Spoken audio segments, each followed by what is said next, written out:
Vite, Augustine. Retourne auprès de nos invités avant qu'ils ne se doutent de quelque chose. Viens, Philippe, invite-moi à danser. Tu n'as pas entendu ce que vient de te dire papa? Va-t'en.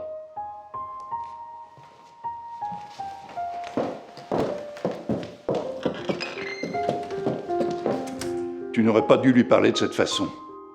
Je suis désolé, père.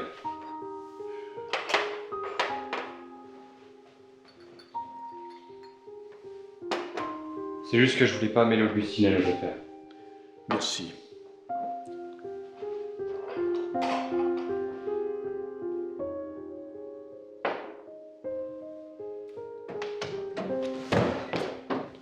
Ah, monsieur le commissaire, êtes-vous arrivé à rattraper ce misérable qui, enfin... Oui, monsieur le comte. L'inspecteur Mêlé lui-même l'emmène au commissariat pour l'interroger. Bah, tant mieux. Philippe, nous allons pouvoir rejoindre nos invités. Juste avant, messieurs. Vous parliez, avant que je n'arrive, d'histoire et d'implication. Dites-moi plus. Ah non, rien de terrible, commissaire, je vous rassure. Je louais à mon père les mérites d'Augustine pour l'organisation de cette réception. Il est vrai que le moment s'y prêtait. D'ailleurs, à ce propos, il me vient à la mémoire une danse que je lui avais promise. Veuillez m'excuser.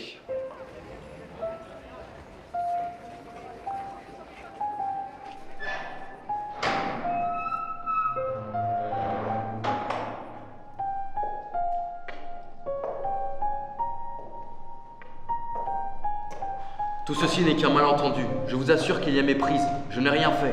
Alors que faisiez-vous dans la maison des Montblasons? Que cherchiez-vous à dérober? N'allez pas me faire croire que vous aviez rendez-vous avec monsieur le comte. Mais si, justement, il m'a fait parvenir il y a 2 jours un billet, me disant qu'il voulait me voir hier soir à 22h. J'ignorais qu'il y avait une réception. Et ce billet, peut-on le voir? Où est-il? C'est que je l'ai perdu dans ma précipitation, à vous échapper. Ce qui est regrettable. Vous en conviendrez. Écoutez, je sais que vous ne me croyez pas, mais moi je n'ai rien à voir avec cette histoire de meurtre. En revanche, je sais des choses très importantes au sujet de monsieur de Montblason et de son fils. Des choses qui pourraient vous intéresser. Je vous écoute. Allons, inspecteur, ne allez tout de même pas me faire croire que je vais vous révéler ces éléments sans avoir la certitude que vous me libériez. Quels sont ces éléments, monsieur Grant? Je ne crois pas que vous soyez en position de négocier. Si vous refusez de m'informer de ce que vous savez, je peux vous faire enfermer pour obstruction à une enquête criminelle. Très bien. Monsieur de Montblason vous a-t-il dit qu'il avait vu mon maître le matin du 12 juillet? Poursuivez. Vous a-t-on dit également qu'il l'avait vu la veille au soir? Qu'insinuez-vous? Que monsieur de Montblason serait... Le meurtrier de monsieur de Rany, mon maître. Il y a une différence entre rendre visite à quelqu'un et ôter la vie à quelqu'un. Avez-vous vu ou entendu quelque chose qui puisse confirmer vos dires? Je sais que c'est lui le coupable. Pas besoin de preuves pour connaître la vérité. Tenez, Louise, vous avez reçu une lettre. Une lettre? Pour moi? Je suis aussi étonné que vous. Après tout, vous n'êtes ici que depuis quelques jours. Vous comprendrez aussi aisément pourquoi j'ai pris la liberté de l'envoyer. Sont-ils partis? Merci, monsieur Delorme. Puis-je la lire maintenant?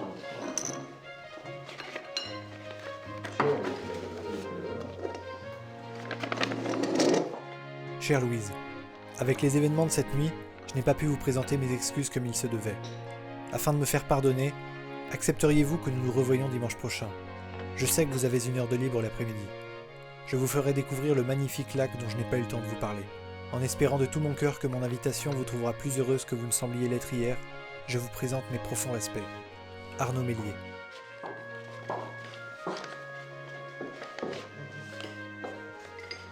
J'en conclus à votre expression que vous souhaitez vous y rendre. Très bien. Mais vous devrez impérativement être de retour pour 18h. Bien.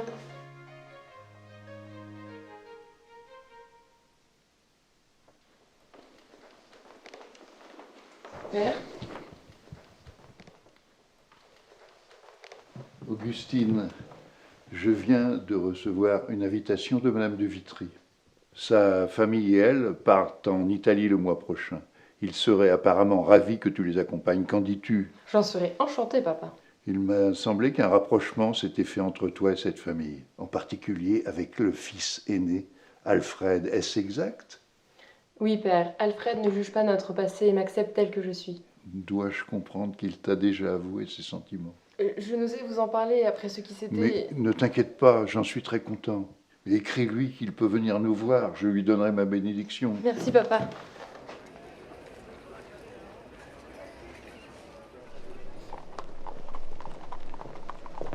Bonjour, monsieur l'abbé. Bonjour Georges. Mais où allez-vous de si bon matin? Vous semblez très pressé. Oui, en effet, je le suis. Je dois aller réinterroger monsieur de Montblason. De nouveaux éléments me permettent de croire que l'intrusion d'hier soir pourrait nous aider dans notre affaire.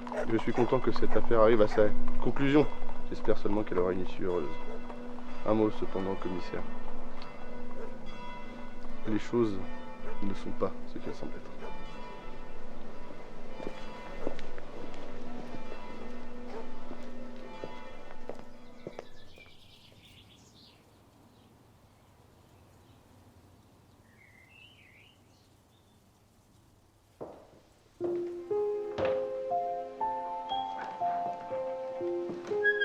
Vous, commissaire, ici? Oui, monsieur le comte. J'ai quelques questions à vous poser au sujet de l'incident d'hier soir. Je vous en prie. J'ai des révélations à vous faire sur l'enquête. Quelque peu délicates à aborder. Vous me faites peur, commissaire, mais je vous en prie, parlez. L'homme que nous avons arrêté hier soir, monsieur Grant, il affirme vous avoir vu le soir du meurtre. Nous avoir vu le soir du meurtre? Mais c'est faux! Pas moi, monsieur le comte. Je sais pertinemment lorsque vous me mentez, et c'est précisément ce que vous êtes en train de faire. Un témoin oculaire. Vous avez entré dans le bureau du marquis d'Oranie le soir du meurtre. Et qui plus est, alors présumé de sa mort. Je crains que vous ne deviez me présenter un alibi très sérieux, si vous ne voulez pas que je vous arrête pour le meurtre de votre ami. Très bien. J'avoue tout. Le marquis d'Oranie est bien mort de ma main.